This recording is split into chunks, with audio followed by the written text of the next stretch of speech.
Welcome to our channel Sai Amruthavani. ఓం సాయిరామ్. సాయి బిడ్డలందరికీ నమస్కారం అండి. ఈరోజు బాబాగారు మనకి అందిస్తున్న సందేశం గురించి తెలియజేస్తున్నాను. ఏ పనిని మొదలుపెట్టినా కూడా తొందరపాటుతనం వద్దు తల్లి. కాస్త మంచి చెడు చూసుకుని మొదలుపెట్టు. లేడికి లేచిందే పరుగు అన్నట్లు ప్రతిదానికి ఇలా తొందరపడకూడదు. ఎందులోనైనా లోటుపాట్లు చూసుకోవాలి కదా. జాగ్రత్తగా అడుగు వెయ్యి. అప్పుడు మాత్రమే నీకు విజయం అనేది సిద్ధిస్తుంది. మన పాపాలను కడిగి పునీతులను చేస్తున్నది బాబాయే. అప్పుడే పుట్టిన పసిబిడ్డ స్వచ్ఛంగా పరమాత్మ స్వరూపుడై ఉంటాడు. అతని మనసు నిర్మలంగా ఉంటుంది. పెరిగి పెద్ద అవుతున్న కొద్దీ కామక్రోధాదులతో కలుషితమవుతూ ఉంటాడు. అప్పుడు నమ్మకంతో కూడిన భక్తితో తన దుర్గణాలను తెలుసుకుని వాటిని సరిదిద్దమని దైవాన్ని వేడుకోవాలి. దయామయుడైన దైవం సద్గురువు రూపంలో ఆ మాలిన్యాలను, వాటి ఫలితమైన పాపాలను కడిగి మనల్ని తిరిగి పునీతులను చేస్తారు. అటువంటి నమ్మకం కలిగిన భక్తులు పునీతులై మహాత్ములవుతారు. మామూలు వ్యక్తులే కాదు, ఋషులు, యోగ్యులు కూడా ఎన్నోసార్లు మాయకు లోబడటం జరుగుతుంటుంది. వారు తిరిగి దైవానుగ్రహం వలన మాత్రమే మాయా మలినాల నుండి బయటపడగలుగుతారు. చాలామంది అనుకుంటూ ఉంటారు, ఎక్కువ పూజలు చేసేవారికే నిత్యం భగవంతుని ఆరాధించేవారికే ఎక్కువ కష్టాలు వస్తాయని. పూజలు చేసేవారికే దౌర్భాగ్యం, దుఃఖం ఎందుకు మిగులుతుంది? శ్రీ మహావిష్ణువు నారదుడితో చెప్పిన సత్యం ఏమిటో ఇప్పుడు నీకు నేను చెబుతాను తల్లి. నీవు శ్రద్ధగా విని మసులుకో. అసలు పూజలు చెయ్యని వారికి, పాపాలు చేసేవారికి అంత మంచి జరుగుతుంది అని అనుకుంటూ ఉంటున్నారు కదా తల్లి.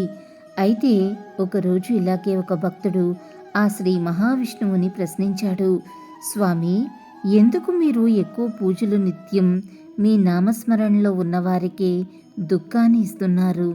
అసలు కనీసం మీకు దీపం పెట్టి ఒక్క అగరబత్తి కూడా వెలిగించరు, ఎవరికి ఏ దానం చెయ్యరు, కానీ అలాంటి వారికేమో సుఖాలను ఇస్తున్నారు అని అడుగుతాడు.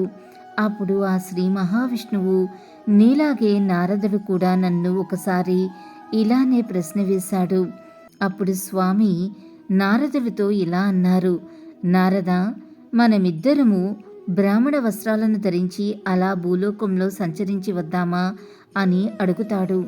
అప్పుడు శ్రీ మహావిష్ణువు, నారద మహర్షుల వారు బ్రాహ్మణ వస్త్రాలను ధరించి భూలోకంలో సంచరిస్తూ ఉంటారు. అలా వెళ్తూ ఉండగా వారికి ఒక పెద్ద భవంతి కనిపిస్తుంది.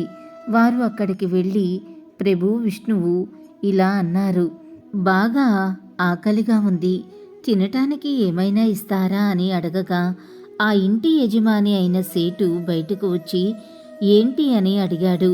ఆ శ్రీ మహావిష్ణువు అంటాడు, మాకు బాగా ఆకలిగా ఉంది, తినడానికి ఏమైనా ఇవ్వగలరా అని అడగక దానికి సేటు, మీ బాబు సొమ్ము ఇక్కడ దాచారా, ఇవ్వండి ఇవ్వండి అని అడుగుతున్నారు, వెళ్ళు వెళ్ళు అని అంటాడు. మేము యాచకులము, భిక్ష అడుగుతున్నాము, వెళ్ళు వెళ్ళు వెళ్ళండి అని బయటికి తోసేస్తాడు ఆ సేటు.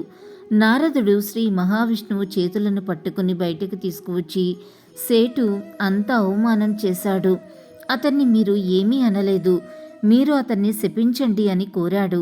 శ్రీ మహావిష్ణువు తన 2 చేతులను పైకి ఎత్తి, నీకు 4 వైపుల నుంచి ధనం రావాలి, నీ వ్యాపారం ఇంకా ఇంకా వృద్ధి చెందాలి, మీ ఇంట్లో సంపద పెరగాలి అని వరాన్ని ఇచ్చారు. అప్పుడు నారద మహర్షి శ్రీ మహావిష్ణువు చేతులను పట్టుకుని ఇలా అన్నారు, మిమ్మల్ని తిట్టి వెళ్ళిపోమన్నారు, అన్ని మాటలని అంతగా అవమానించి పంపితే మీరేమో లక్ష్మీ వృద్ధి చెందాలి అని అంటున్నారేంటి స్వామి అనగా దానికి స్వామి, పద నారద వెళ్దాం అంటాడు. అలా వారు ముందుకు వెళ్తుండగా ఒక పూరి గుడిసె కనిపించింది. అక్కడ ఒక ముసలావిడ కూర్చుని ఉంది. అక్కడికి వెళ్ళి, మాత భిక్షం అని అడుగుతారు. తల్లి, మాకు ఆకలిగా ఉందమ్మా, తినటానికి ఏమైనా పెట్టమ్మా అని అడిగారు. అప్పుడు ఆ తల్లి, స్వామి, మా ఇంట్లో తినటానికైతే ఏమీ లేవు, నాకు ఒక ఆవు ఉంది, ఆ ఆవుకు నేను సేవ చేసుకోవటం వలన అది నాకు రోజు పాలుని ఇస్తుంది. ఆ పాలే ఉన్నాయి, మీరు లోపలికి రండి అని వారికి ఆసనం వేసి కూర్చో అని చెప్పి వారికి పాలను తీసుకొచ్చింది. అప్పుడు నారదుల వారు, స్వామి, ఎంత మంచి తల్లి, మనల్ని ఆసనం వేసి కూర్చోబెట్టి తనకున్న దానిలో మన ఆకలిని తీర్చాలని అనుకుని పాలిచ్చింది. కానీ ఆ సేటు మాత్రం మనల్ని తిట్టి పంపాడు. ఆ తల్లికి ఆశీర్వాదం ఇవ్వండి అని అడగ్గానే శ్రీ మహావిష్ణువు తన 2 చేతులతో నీ ఆవు చనిపోవాలి అని దీవించారు. నారదుడు అంటున్నారు, ప్రభు, మీ స్వరూపం నాకు నచ్చటం లేదు. ఆ సేటు అంతగా అవమానిస్తే అతనికేమో ఇంకా ధనం వృద్ధి కావాలి అని దీవించారు. ఆ తల్లి దగ్గర ఉన్న ఒక్క ఆవు పాలను మీకు ఇచ్చి ఆకలి తీర్చితే ఆవు చనిపోవాలని దీవిస్తారా అని అంటాడు. దానికి స్వామి ఇలా అంటారు, నారదా, నువ్వు నా లీలలను అర్థం చేసుకోలేవు అని అంటాడు. స్వామి, మీ లీల ఏంటో నాకైతే అర్థం కావటం లేదు, మీరే చెప్పండి స్వామి అని అడుగుతాడు నారదుడు. దానికి స్వామి, ఆ ముసలావిడ రోజు నా నామస్మరణే చేస్తుంది, నిత్యం నన్ను తలుస్తూనే ఉంటుంది. తన ఇంట్లో ఉన్న ఆవు మీద ఆమె చాలా ప్రేమ పెంచుకుంది. తన మనసు దాని మీదే ఉంది. ఆవిడ సేవ చేసుకుంటుంది. చనిపోయే సమయంలో బాధపడుతుంది, నేను చనిపోయాక నా ఆవు ఏమైపోతుందో అని. ఆవు గురించే ఆలోచిస్తూనే ఆ ముసలావిడి కనుక చనిపోతే ఆవిడ భగవంతుని వద్దకు రాలేదు, విష్ణువు వద్దకు ఆమె చేరుకోలేదు. అందుకే నేను ఆవిడ చనిపోకముందే ఆవు చనిపోవాలని చెప్పాను అని అన్నారు ఆ శ్రీ మహావిష్ణువు. దానికి నారదుడు, సరే స్వామి, ఇదైతే అర్థమైంది. మరి ఆ సేటుకు ఎందుకంత ధనం రావాలి అని వరం ఇచ్చారు అని అడగక, దానికి ఆ శ్రీ మహావిష్ణువు, అతనికి ధనం పైన చాలా వ్యామోహం ఉంది, అందుకే అతనికి లక్ష్మి వృద్ధి చెందాలి అని ఆశీర్వాదం ఇచ్చాను. ఆ ధనాన్ని మూటల కట్టి అతను మరణిస్తాడు. ఆ డబ్బు యొక్క ధ్యాసలోనే, ఆ డబ్బు మీద ప్రేమతోనే, ఆ డబ్బు మీద ప్రీతితోనే, డబ్బు యొక్క ఆలోచనలతోనే అతను మరణిస్తాడు. అతడు చనిపోయాక ఒక పాములాగా జన్మించి అతని సంపద దగ్గరే ఉంటాడు. అతడు ఎప్పటికీ భగవంతుని సుఖలోకాలు అతనికి ప్రాప్తించవు అని చెప్పారు శ్రీ మహావిష్ణువు.